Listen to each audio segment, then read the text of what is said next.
আসসালামু আলাইকুম রহমতুল্লাহ বারকাতু। আমাদের নবী হজরত মোহাম্মদ সাল্লাল্লাহু আলাইহি ওয়াসাল্লাম তিনি সশব্দে জোরে আমিন বলেছেন উচ্চস্বরে। আসুন দলিল জেনে নেই, কমপক্ষে 6টা হাদিস থেকে দলিল দেবে ইনশাল্লাহ।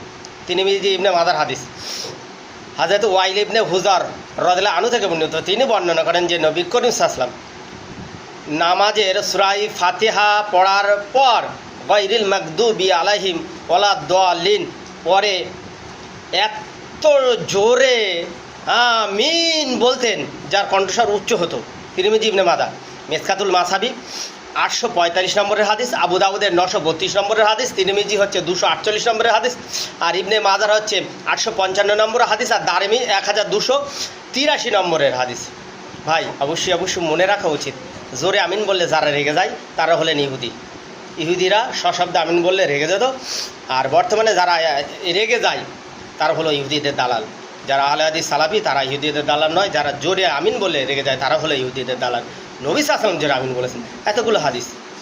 মা খা লাল থাকো, দুধ যদি খেয়ে থাকো, মা দুধ খেয়ে থাকো তার লাও, হাদিসগুলো খেয়ে দাও দেখি, কেন তোমার ক্ষমতা, তুমি কেন আশিকে রসুল।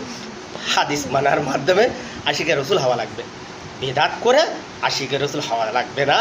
ও সব কলে আর জল উঠছে না ভাই। তুমি যদি বেদাত করো তোমার জন্য 100-র ভেতরে 3টে বড় বড় রসগোল্লা।